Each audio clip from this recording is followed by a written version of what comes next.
afternoon, everybody.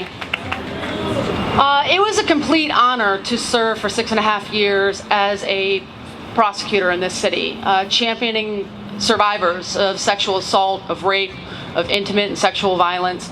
Now that I'm over across the street in City Hall, one of the things that I know is so incredibly important is that I have a responsibility and a duty to help break down the culture that put this horrible onus on the individuals that experienced this type of violence that I used to have to champion right across the street in the Criminal Justice Center. Part of what we're doing, and one of the things that happened just this past week, is a bill was introduced by the administration through Councilman Squilla. That bill will require that every single occupancy bathroom in the city of Philadelphia bear a gender-neutral sign. And why is that important, you must ask? This crowd knows why this is important. It's time that we stop policing people. We take away the ability of people to hurt individuals for who they are. I shared the story of Chrissys with City Council last week, the 22-year-old transgender woman who was simply trying to use a restroom in a suburb of Baltimore. She walked into that McDonald's bathroom and was spit on and brutally attacked by two females. Those two women beat her. Over the course of 4 minutes, they kicked her, they punched her as she laid in the ground, covering her face in the fetal position. Onlookers, including employees of that McDonald's, didn't intervene.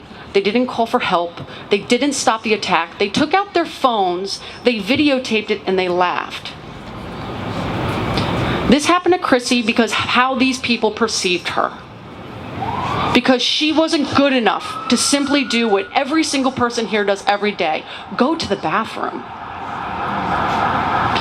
The end of the video, which went viral, the video of this attack went viral. At the end of the video, you see her laying on the ground next to a trash can, convulsing and bleeding from the mouth, as the person taking the video encourages everybody to run before the police arrive.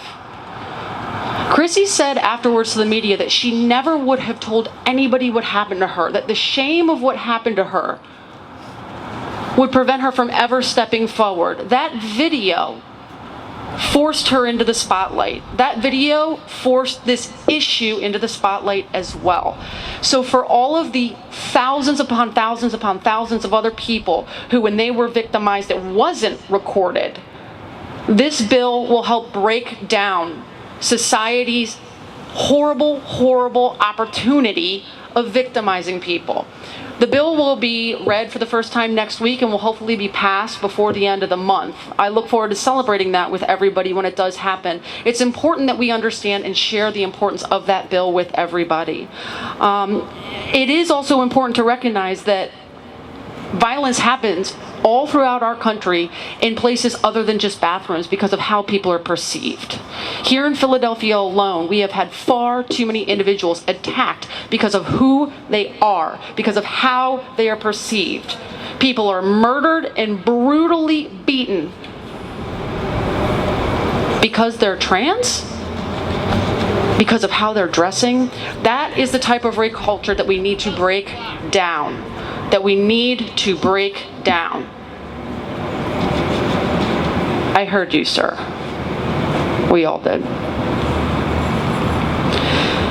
Violence against the LGBT community as a whole builds rape culture.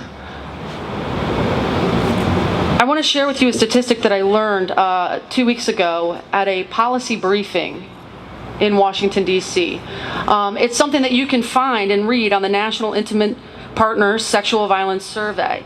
It says that there's a 17% chance of a heterosexual woman being raped in her lifetime. There is a 13% chance of a lesbian identified woman being raped in her lifetime. There is a 46% chance of a bisexual identified woman being raped in her lifetime. 46%. And what follows that is there is not a single dedicated service provider to the bisexual community for survivors of that type of violence.